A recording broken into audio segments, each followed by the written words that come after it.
you want to know why you can't stop spending money. And it's crazy because I ask myself the same question. I found myself always broke. No matter how much money I obtained, no matter like for a period of time, if I was able to save, somehow I ended up being broke again because I just love spending money.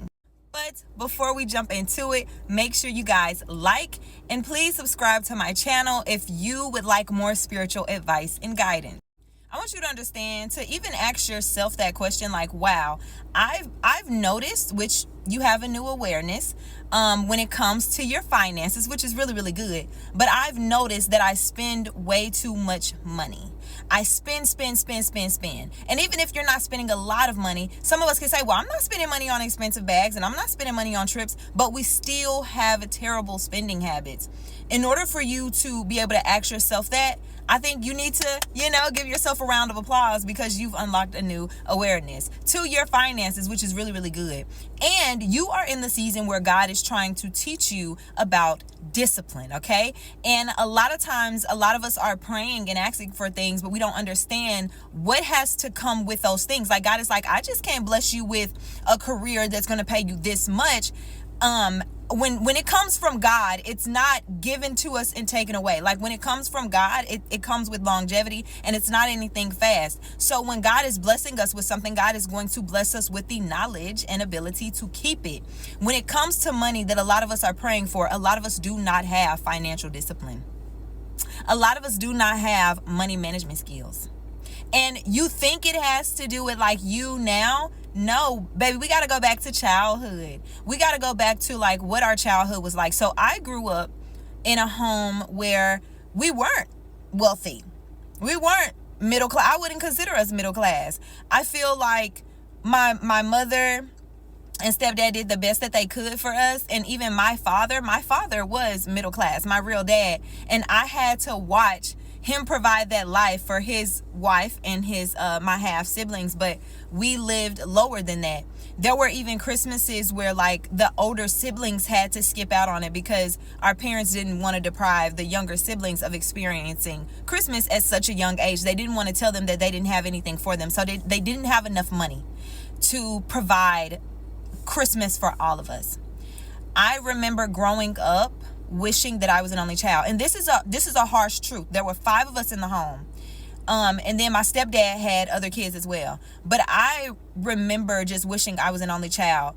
And I felt like I only wished that because I seen how people around me, how their life was. And I honestly, at a very young age, I was like, I don't like my life. Like, I don't like that I'm not able to have certain things. I don't like that I cannot have the bedroom and stuff that my half siblings who are with my real dad, that they have. And of course I got older and I thought I brushed it off, but like still I could tell by the way I spend money that it still affects me. It's still hurtful to me because I could tell that at a very young age, I promised myself that I would provide a certain life for myself. I promised myself that like I would make sure I have certain things. Now, we're not saying keep it. We're just saying like, oh, I'm going to have the bedroom that I wanted. I'm going to have the car that I wanted. And I did that. But guess what? I did not have financial discipline. So a lot of the good things that came, and I can't even say really good things, I bought them out of ego. I didn't buy those things. I bought a brand new, at the time, 2023 Kia Forte. And I didn't buy it because it was a smart financial decision. It was actually a terrible financial decision. I didn't lay out my finances. I didn't lay out like how much I got paid and my other expenses to kind of see if I can afford this and still have money left over to save and pay for everything else. And for emergencies, I didn't do that.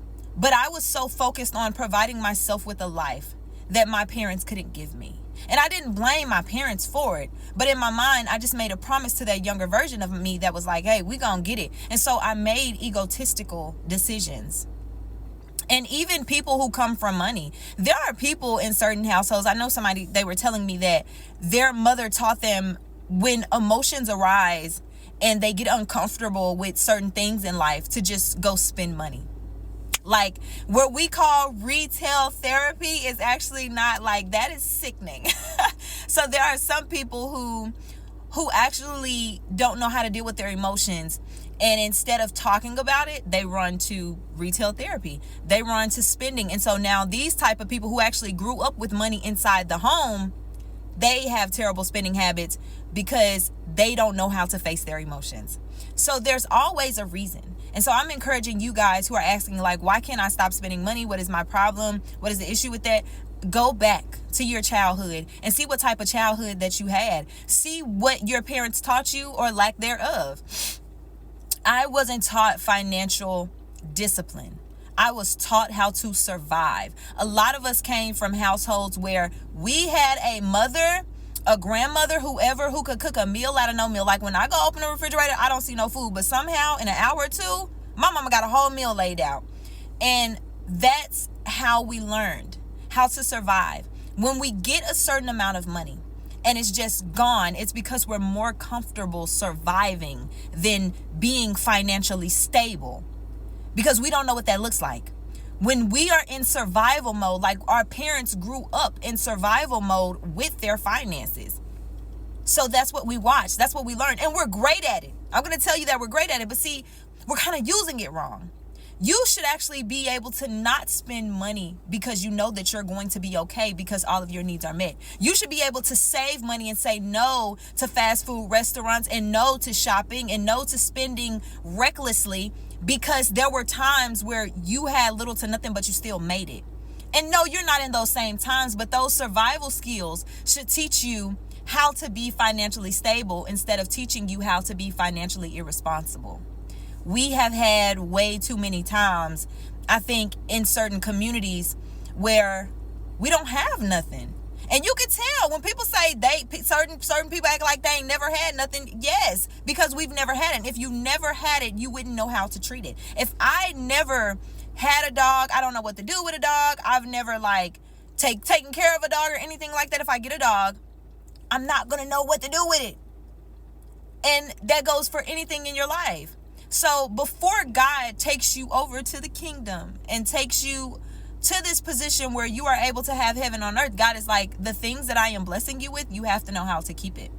I have a 2012 Kia Forte now after my 2023 Kia Forte got repossessed because I was financially irresponsible and not able to obtain, the good things, these things that God got me. Like, we be praying for luxury, but we really not ready for luxury.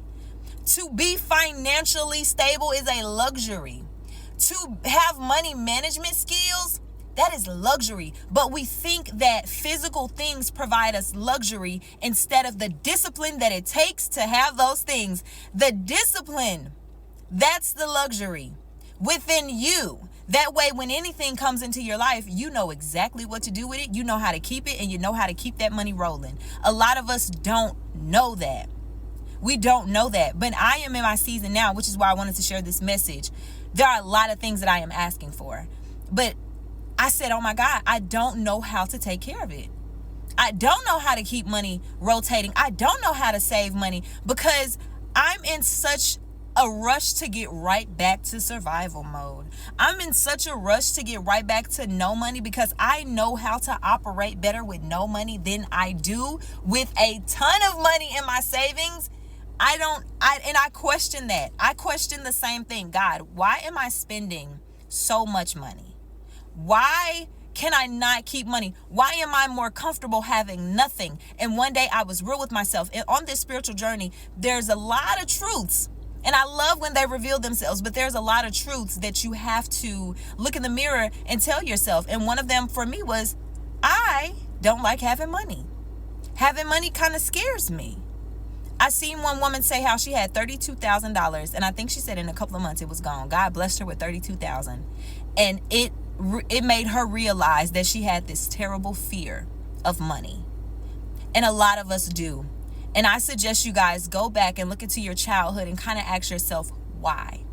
What makes me the way that I am now with my finances? And if you already know that, I really want you guys to drop that in the comments and let me know, how did you get out of this? Share your story with other people. But thank you guys so much for listening. I hope you guys have a great day.